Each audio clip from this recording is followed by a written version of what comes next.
स्वागत है आपका हमारे YouTube channel Hindi by Kaushik sir पे। दोस्तों आज का हमारा विषय है महाभारत। संस्कृत का चाहे कोई भी एग्ज़ाम हो, चाहे HTET हो, CTET हो, KVS हो, DSSB हो, महाभारत से रिलेटेड क्वेश्चन पूछे ही जाते हैं।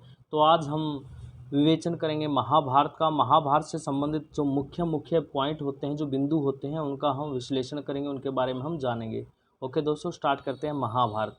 दोस्तों सबसे पहले महाभारत को विश्वकोश भी कहा जाता है। जी हाँ, कई बार क्वेश्चन पूछा जा चुका है कि विश्वकोश किसको कहा जाता है। तो दोस्तों महाभारत को ही विश्वकोश कहा जाता है। शतसहस्र संहिता, ये ध्यान रखिएगा, शतसहस्र संहिता। शत मैंने होता है 100 और सहस्र का अर्थ होता है हजार, और संहिता एक ग्रंथ अर्थात 1,00,000। ठीक है, 100,000 मतलब 1,00,000 श्लोक। इसमें 1,00,000 श्लोक हैं, इसलिए इसको शतसहस्र संहिता भी कहा जाता है। उसके बाद यह एक महाकाव्य है। महाभारत के बारे में पूछा गया है कि महाभारत क्या है, एक काव्य है, ग्रंथ है, नाटक है। तो ये क्या है, एक महाकाव्य है। अंगिरस के बारे में कई बार चर्चा चलती है, इसमें द्वंद्व भी है। अंगिरस शांत बताया गया है इसमें। रचयिता की अगर बात करें तो कृष्ण द्वैपायन जी इसके रचयिता हैं। कई बार क्या होता है कि हमें याद होता है कि महाभारत के रचयिता वेद व्यास जी हैं, मगर वेद व्यास जी ऑप्शन में ना दे करके कृष्ण द्वैपायन जी दे देते हैं, क्योंकि वेद व्यास जी का जो नाम था वो कृष्ण द्वैपायन जी था। ठीक है, वेद व्यास तो उन्हें कहा गया था, ठीक है, अर्थात एक उपाधि थी उनकी। तो हम क्या कहेंगे, रचयिता कौन है, कृष्ण द्वैपायन वेद व्यास जी इसके रचयिता है। यह रचना 3 वर्ष में पूर्ण हुई थी। ये जानने की बात है दोस्तों, जो ये रचना थी उसको पूरे 3 वर्ष लग गए थे, तो 3 वर्ष में पूर्ण हुई थी। 18 पर्वों में विभक्त है, 18 इसके अंदर पर्व हैं। दोस्तों ये क्वेश्चन कई बार इस प्रकार से भी पूछा गया है कि महाभारत को विभाजित किया गया है अंकों में, परिच्छेदों में, पर्वों में। तो महाभारत जो है वो पर्वों में विभक्त की गई है, बांटी गई है, और इसके अंदर 18 पर्व हैं। श्रोति ऋषि ने पर्वों में बांटा था इसको। कई बार ये पूछा जा सकता है कि महाभारत को पर्वों में किसने बांटा था। तो श्रोति जो ऋषि थे उन्होंने पर्वों में इसको बांटा था।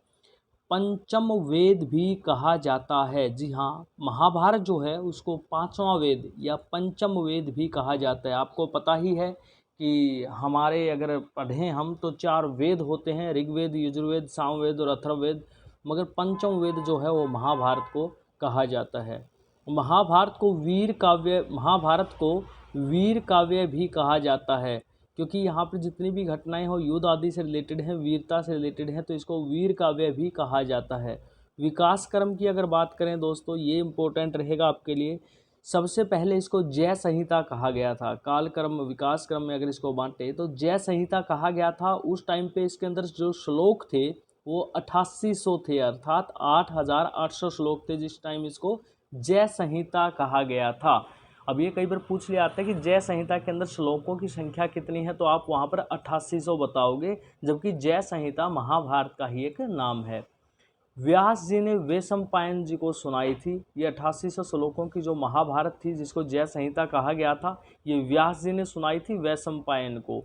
उसके बाद इसको भारत कहा गया। जब इसको भारत कहा गया तब इसके अंदर 24,000 श्लोक हो चुके थे। कितने श्लोक हो चुके थे, 24,000।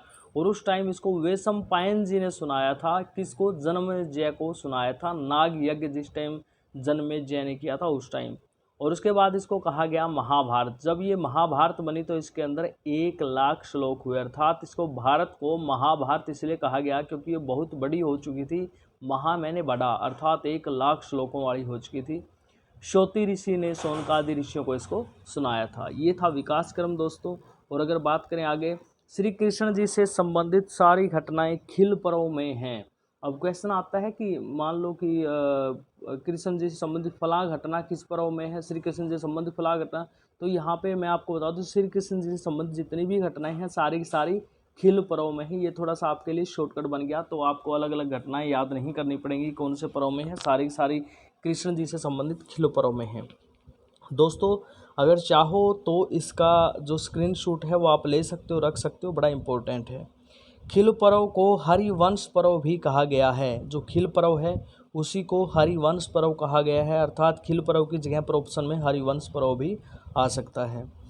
पर्वों का अगर वर्णन किया जाए तो सबसे पहले जो पर्व आता है वो आता है आदि पर्व। कौन सा पर्व आता है दोस्तों? आदि। आदि अर्थात शुरुआती जो पर्व है। उसमें शकुंतला उपाख्यान है, अर्थात आपको पता है दुष्यंत शकुंतला का वर्णन जो है, शकुंतला का उपाख्यान जो है उसके अंदर, कौरव पांडव जन्म एवं भरत का जन्म। ठीक है, कौरव पांडवों का जन्म और भरत का जो जन्म है वो यहाँ पे, उनका कौरव पांडव का विवाह भी और भरत का जो जन्म है वो भी कहाँ पे है? आदि पर्व में। तो आदि पर्व की घटनाओं का अगर वर्णन किया जाए, क्योंकि अगर नेट की बात की जाए, नेट में कई बार क्वेश्चन ऐसे आता है कि ये घटना किस पर्व में है, तो मैं आपको बता देता हूँ कि शकुंतला उपाख्यान से लेकर के, शकुंतला से लेकर के कौरव पांडवों के विवाह और भरत के जन्म तक का जितना भी वर्णन है सारा का सारा आदि पर्व में है।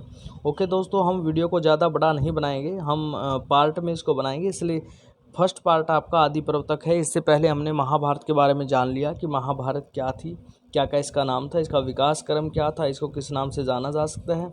बाकी जो होगा नेक्स्ट उसमें होगा, वीडियो में होगा। अगर आपको ये पसंद आए तो लाइक ज़रूर करना, कमेंट ज़रूर करना और शेयर ज़रूर करते रहना दोस्तों। ओके दोस्तों, बेस्ट ऑफ लक।